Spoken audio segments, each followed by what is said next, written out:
Last week I was able to fully edit together our review of Uzumaki, thankfully without throwing up while doing it. So you guys decided to up the stakes and challenge me again on that one with today's request.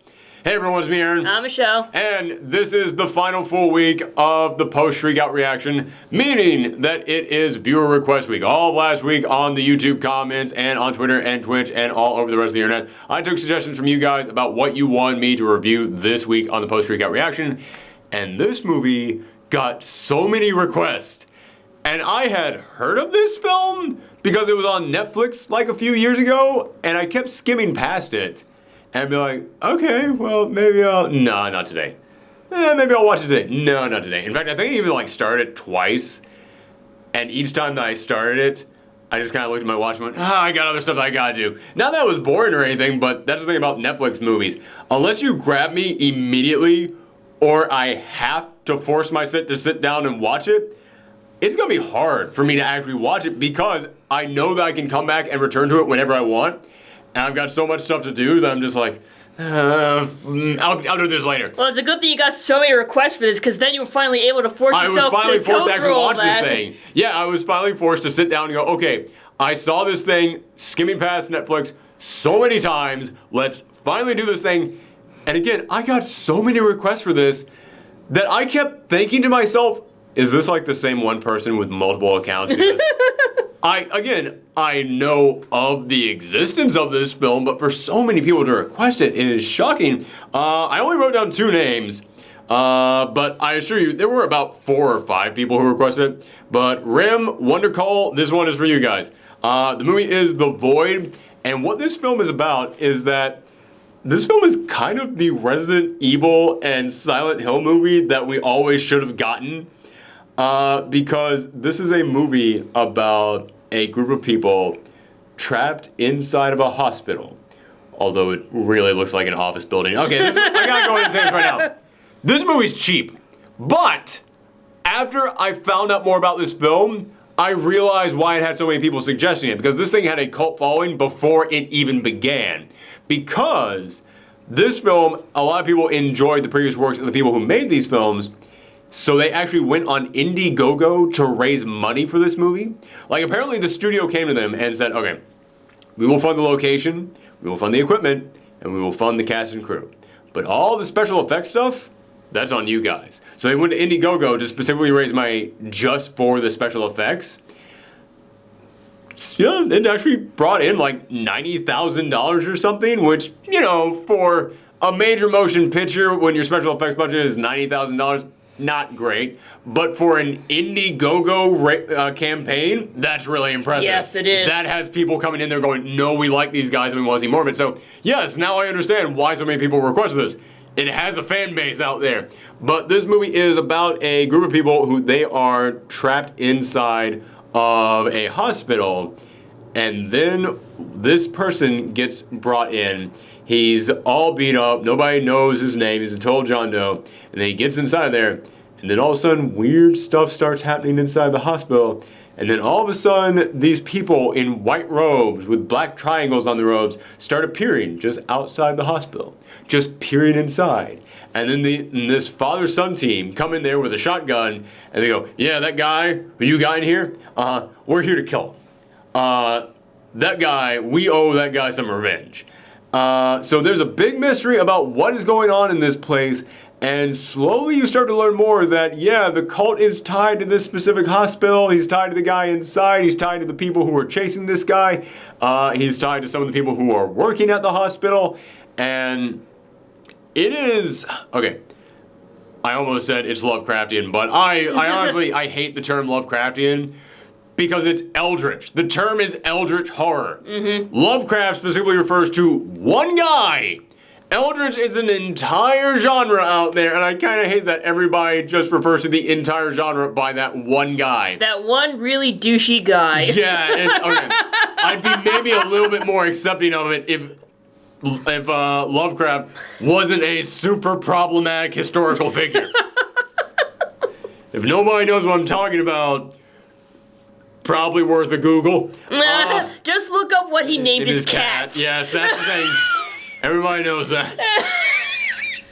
I've seen really interesting studies on Lovecraft's legacy about how this is a guy who hated everyone that was different from him, and so he wrote stories about feeling like an outsider, and because of that, a lot of the people who Lovecraft would have hated love his works because they identify with the feeling of feeling like an outsider. It's very fascinating. It's very fascinating to see like the legacy of this horrible human being having written works that actually speak to people. Yeah, it's very interesting to study that stuff up. But this is some very much Eldritch horror stuff. I'm going to try and avoid some spoilers on this thing because it's still fairly new, but I will get into the spoiler stuff later on. Also, I didn't see it. You didn't see it, yes. But this film, it starts off kind of slow with like one of the nurses doing something to themselves, and it's very clear that they have just gone nuts. Like something just snapped inside them, and now they're just, oh, yes, this is what I'm supposed to be doing. Like she's just walking around with a scalpel, she's stabbing people. And they're forced to, the person that we're following is a cop in here. He's forced to end up killing her. And then after that, stuff really starts to go off the deep end. The cult starts to appear outside. Her body ends up coming back. And again, they do not have a big budget for the special effects, but they do what they can with that budget. Like, there's moments where you see things coming out of dead bodies, like spider legs coming out of them, and it's very clear they got like some kind of weird animatronic spider leg thing to shove in someone's mouth, and now this person has like giant things all over their face. It's pretty freaky. It's pretty freaky. However, this is something that I do have to critique. There is a moment in which there is a big monster in here. It's the first big monster that they have to run into, and that thing is shot so terribly, and you know why it's shot terribly. Because they went, okay, we didn't have the budget that we needed to make this thing look all that cool, so we kind of have to work around that with how we shoot. There's a lot of classic horror films that do that, but they shoot around this thing so much, I could not tell what everyone is freaking out about. Even when it's supposed to be like dead center of the shot, they are cutting constantly all over this thing, only getting like bits and pieces of it, and everybody's like, oh my goodness, this thing over there, and then just cutting all over this thing. But after several cuts, I was able to start piecing together, like I was able to finally get like one quick look at its face. Did you have to like pause or anything, or? No, I didn't have to do that, I will say that, but it was frustrating with how I had to jigsaw this thing together in my mind. But after I finally did, I had to come to the conclusion, it doesn't actually look bad. Like, I think the people making this film thought it looked worse than it actually did. Like, I think that they looked at this thing and went, oh my god, we're gonna have to shoot around this thing and have to figure out a way to not show too much. And by the time that I was able to start piecing stuff together in my head, I went, you could actually have held on some of these shots. You could actually have pulled that camera back, just a little bit in there. I mean, maybe the reason why I think that is because they shot it like that. Maybe if they had actually held on a little bit longer, I wouldn't have thought that. But yeah, I actually think that the monster they created here doesn't look all that bad. I think it looks pretty darn decent in here. And they absolutely could have held on this thing a little bit longer. It was actually really frustrating to me, but I do have to applaud what they were able to do with the monsters in here. However, I mentioned how this is the Resident Evil Silent Hill movie that we always kind of want. The Silent Hill part is obvious. There's a cult, there's some kind of weird eldritch thing. Later on, they start discovering that, there's also like a creeping thing in the basement, like the world is being distorted. It's like they're in a different place right now. It's like that Silent Hill right there. When they are shooting this big monster thing, there's a moment in which they shoot enough times that its back opens up and this big orb-like lump just comes out of its body. They fire that thing and it explodes and it dies. And went, wow, it even has a Resident Evil style weak spot. And you shoot this thing enough times, the big eyeball appears, take that out, you're good. Yeah, it was really obvious where they took some of their influences on this thing. And listen, man, if you do end up making another Resident Evil series, give these guys, let these guys come in here, see what they can do with this thing. See what they can do with the budget on this. Can't be worse than that last guy you decided to give 7 goddamn movies to.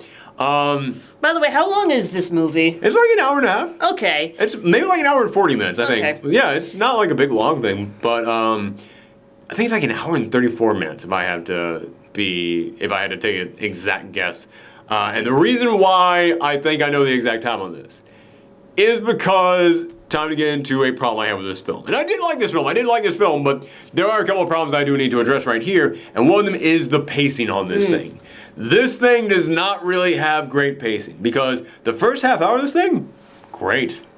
Like, you set up that slow mystery.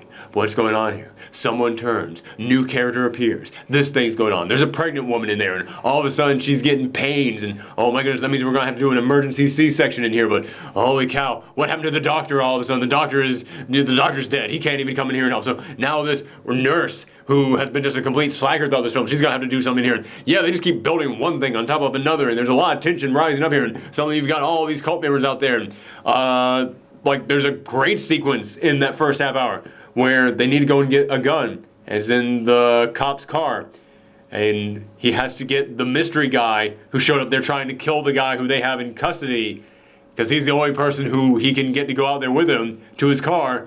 They have to just walk out there in the darkness, and it's like, we saw a bunch of cult members out here a second ago. They're not here. What happened to it? Yeah, there's a lot of just creepy stuff like that all throughout this film. In the first half hour, the final hour of this film, the final 2/3 of this film, feel like they all should have been the final third of this film. The final hour of this film should have been squeezed together into half an hour, because we needed another half hour connecting that first act to that third act in here. Because as soon as they get that gun, as soon as the first monster appears, we're off to the races. So basically there's like no second act. Kind of, yeah. I mean, there is. There is a second act, because towards the end, because I guess the technical third act of this is when they just get full-blown, like, apocalyptic on this, in which they're just like, yes, the end of days is here, and this is what the cult is all about, and here's the reveal of this thing. But all of the stuff that happened in what is technically the second act really should have been the third act as well. You should have just crammed all that stuff together, because there are, like, revelations that are made about characters and how they connect to this cult. And I looked at that and I went, I don't care about that at all, because I didn't get the time to know you. I didn't get the time to be connected to you. Or the cop has I don't remember if it's his wife or his ex-wife, but they were at least married at one point. And they kind of split up because they ended up losing a child. Which, here's a weird thing, is that almost every character in here has lost a child as part of their backstory. But that doesn't really come up yeah, it's weird that everyone has that connection. Like, there's the pregnant woman, and it looks like she's about to lose her child. There's the cop and his wife or ex-wife, they lost a child. The doctor in here lost a child. The stranger who shows up looking for the man who they have in custody, there's a flashback that reveals that they lost a child as well. I kept waiting for the moment where it's revealed that that's why all of them specifically had to be here for this thing. And there is kind of like the hint that that was supposed to be a thing at one point, because when you get the motivation of the person running this cult, it's revealed that, oh yes, it's because they lost a child, and this cult will allow them to conquer death and bring the child back into this world, and there will never be death again, or, you know, something along those lines. So it feels like that's why everybody should be here. Like, you know, when the cop is facing the leader of this cult, there's definitely that moment in there, and we're just like, yes, you should understand because you've gone through what I've gone through as well. There's also multiple other people in here who have also gone through that, and there's like no reason for them to be involved in this. Maybe, I'm reaching on this one a little bit, but maybe the outsider, when you see them at the beginning, they're hunting down the members of this cult because they have been targeted as well. So maybe they came to this guy at one point when you lost a child, so you know what we're going. So you want to join us on this? So maybe that's why his story connects to this. But I mean, it really feels like they should have brought up like a specific reason why everybody has this one thing connecting them. But yeah, when you get the revelation about who is the leader of the cult, you just look at them and just like, I don't really know you, man. I mean, this is not a big reveal to me. I have not had the time with you. Or, as I said, the cop, he's got his wife or ex-wife in there, and she ends up getting kidnapped. And she gets taken down into the creepy basement underneath all this. And we're supposed to be like concerned for her, but we didn't get enough time with her for her to really be a character in here. Her entire character is she's the wife or ex-wife, I don't even remember, of the cop. And that's not enough. Like, the cop has a personality. The cop is a character in here. He's actually a really good character. But just the fact that, you know, this is his wife doesn't mean she's a character. So she's gone throughout the majority of this film, but every now and again they cut back to her on like an operating table, and I'm just like, I really don't feel that much. Like, you're not really that important in this movie. I mean, you've been gone for the majority of it. I mean, this isn't really a thing to me. I don't really care. But if you had given us like that second act, she gets kidnapped at the end of the second act. We get some build up with her, build up with who the leader of the cult is. It's like, okay, yeah, big reveals going on here. All right, I mean, yeah. Instead, they kind of went, we're going down to the basement, and the basement is creepy, spooky town. You know, it's good. I'll give you that. Like I said, I didn't like this film, and a lot of what I liked about it is that it's creepy. It is legit creepy when they're in that basement. Ooh, man, sends some shivers up my spine in there. And then there's a moment which they run into this area, and it's just full of dead people. But, like, they're dead people that, like, even if they're zombies, they should not be here. The first guy that they see, and again, the first guy that they see, he's a guy slamming his head against just a giant nail or spike in the wall, and then he pulls his head out and turns around. It's just an empty hole in the middle of his head with just, like, meat and guts and just bleh in there. And so now you've got this thing with like no inner face in there just coming at them. And you've got other like contortionist monsters in there, other creatures that are just missing body parts just coming at them. And they're like, we're in hell. And I went, you really need, if you're going to go into hell, you really need a little bit more of a build up to that thing. Instead, it's just like, oh, there's a creepy thing going on here. There's a monster here now. Now we're in hell. A little bit more, like a little bit more build up to that moment, but this would have been an amazing third act. Instead, it's like the halfway through second act that suddenly they're in hell. Yeah, you need a little bit more. That was just the first level of hell. Yeah, there's many others in there. And you needed more build up to that. This should have been like the big, oh my god, all hope is lost. And I was looking at this like, we still got a lot of time left in this movie, man. So yeah, it feels like towards the end of this film, rather than focusing on the great mystery that they have in here and the collection of characters that they build up in here, they decided instead to just focus on like all the cool stuff that they could show off, all the monsters they could show off, all the stages they could show off, and hey man, they're really good. I'll give you that. But especially on a budget. Especially on that budget, man, I was impressed. But you need some more build up to that thing. Yeah, and I feel like that ended up hurting it. But again, this is really creepy. There is a moment in here where I'm now going to start getting into a little bit of spoilery stuff in here. But there is the moment where the cop ends up finding his wife on the operating table, and he's talking, he's like, "It's gonna be okay. It's gonna be okay." And she's like, "It's fine. Oh God, it hurts." And like they pull the sheet back and reveal like she's pregnant again, but there's like something moving around in there, and it's like, oh God, this isn't gonna go well. But then there's just like some flashes. And then it's revealed like he's just hallucinating all this. She's dead, and the room that they were in, this like clean, sterile hospital room, it's now just got like Stranger Things upside down place vines all over the place. Like she's got giant vine tendrils just coming out of her stomach. And man, yeah, I had to like put my hand up for a second, not because it was too scary, because it was gross. I'm getting queasy just thinking about that, but yeah. It's not like just gross for the sake of being gross. It's not like one of those films where it's like, oh yeah, let's have this person saw their own arm off or something like that. It's like, no, it's imaginative and gross. There was creativity put into this grossness. So I will always applaud creativity no matter how gross it is, and they had it in this film. But yeah, there's just some many more things in here that should have been fleshed out. The characters should have been fleshed out more. The cult thing, you got all these cult members just surrounding the hospital. That should be the entire second act. The entire second act before you go down into the basement hell, the entire second act should be, what are they doing out there? Are they trying, I think someone's trying to break it in the back, something like that.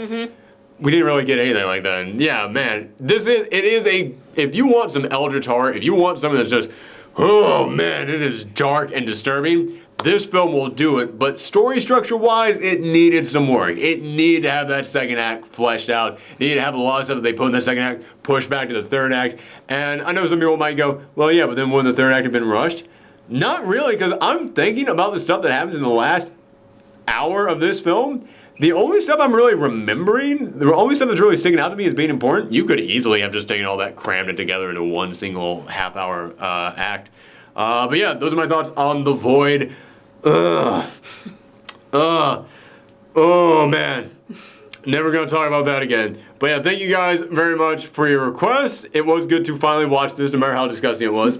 We got 5 more days of the viewer requests, so keep tuning in to see if one of your requests ended up getting picked. So thanks for tuning in, everyone, and happy Halloween. Bye.